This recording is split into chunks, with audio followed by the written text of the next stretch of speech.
सेवारो नमस्कार।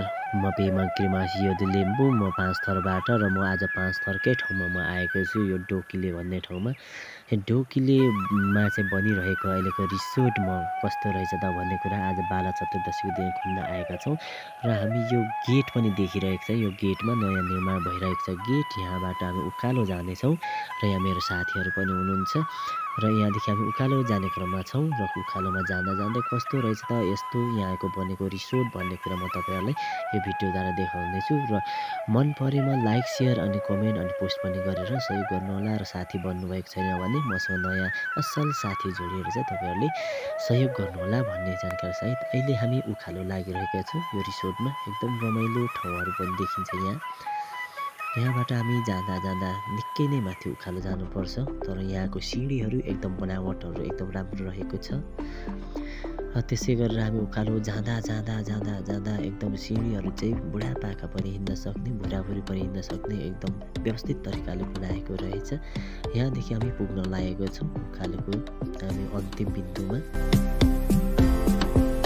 हिँड्दा उकालोमा थकित भएर आइपुगेका छौँ हामी यहाँनिर। म देखाउन लागेको छु आजको अन्तिम शिखरमा रहेको डोकिलेदेखि माथिको शिखरको अन्तिम दृश्यमा मन्दिर रहेको छ। यो मन्दिर वरिपरि पूजापाठ गर्ने ठाउँ पनि रहेछ।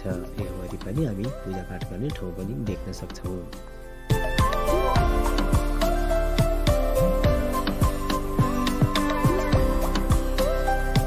र यहाँ वरिपरि के देखिन्छ त भन्ने कुरा म तपाईँहरूलाई यहाँदेखि म यही क्यामेराद्वारा कैद गरेर म देखाउन लागिरहेको छु। यहाँ त्यसै गरेर साथी मदन, त्यसै गरेर लोकेन्द्र लिम्बू, त्यसै गरेर स्वर्ण र म योदिल पेमा कृमास लिम्बू पनि आएको छौँ र यहाँदेखिबाट तपाईँलाई देखाउन लागिरहेको छु आजको भ्युजहरू दृश्यहरू कस्तो रहेछ त भन्ने कुरा म तपाईँहरूलाई देखाउन लागिरहेको छु।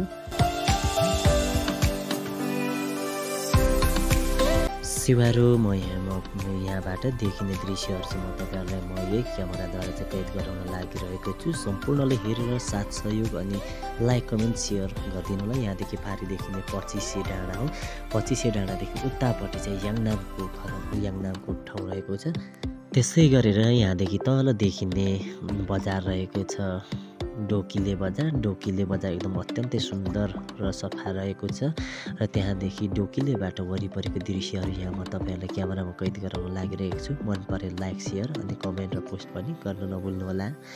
तपाईँहरू पनि आएर यहाँ घुम्न सक्नुहुनेछ भन्ने जानकारी पनि दिलाउन चाहन्छु।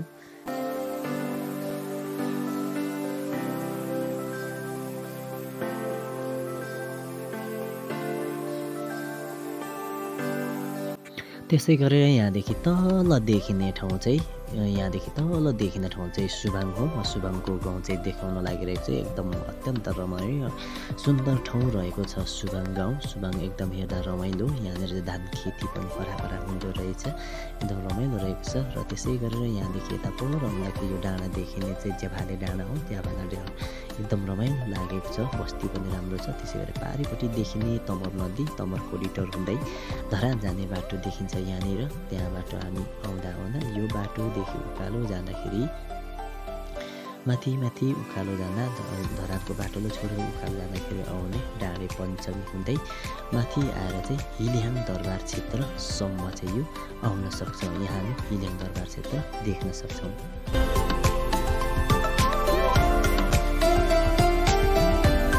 र त्यसै गरेर यो तल देखिने चाहिँ तमोर नदी हो। तमोर नदी हामी देख्न सक्छौँ। यो तमोर नदीमा देखिने बाटो चाहिँ तमर कोरिडोर हुँदै धरान निस्किने बाटो हो। अत्यन्तै रमाइलो र छिट्टो पनि छ यो बाटो। यता केटीको जस्तो चस्मा लगाए भयो मेरो। यहाँबाट पारि देखिने ठाउँ र एउटा सानो बजार गोबेटार बजार हो। गोबेटार बजार यहाँबाट पनि अत्यन्त सुन्दर देखिँदो रहेछ। यहाँदेखि पारि देखिने चाहिँ तेह्रथुम हो। तेह्रथुम एकदम बसेको ठाउँ र यहाँबाट रमाइलो दृश्यहरू देख्न सक्छौँ। हेलो मित्रहरू यता फर्किने। हेलो मित्रहरू यता हामी अहिले बाला चतुर्दशी हेर्नको लागि हामी चतुरेको लागि चाहिँ हामी अहिले यहाँनिर घुमिसकेर फर्किँदैछौँ। एकदम अत्यन्त लाग्यो रमाइलो लाग्यो। तपाईँहरू पनि आएर यो ठाउँमा घुमेर मनोरञ्जन लिन सक्नुहुनेछ। आउनुहोला। फन्दै आजको बाला चतुर्दशीमा सबैभन्दा पुरानो बजार लाग्दो रहेछ यहाँनिर। सबैभन्दा पुरानो बजार बाला चतुर बजार कस्तो रहेछ त तपाईँहरू यो भिडियोद्वारा चाहिँ म देखाउन लागिरहेको छु। हेरेर लाइक सेयर कमेन्ट पोस्ट अनि साथ पनि दिनुहोला।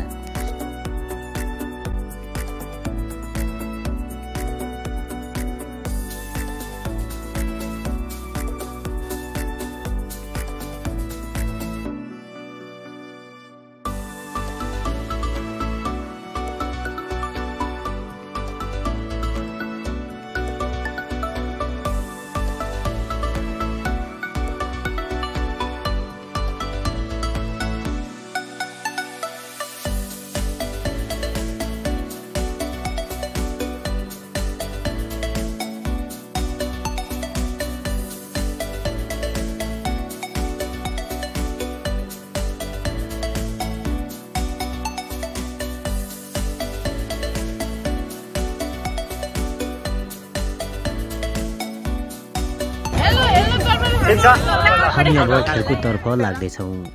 आदरणीय गुरु तिलचन सरसँग पनि भेट भएको छ यहाँ। उहाँ पनि आउनुभएको थियो, अत्यन्तै रमाइलो लाग्यो, खुसी लाग्यो।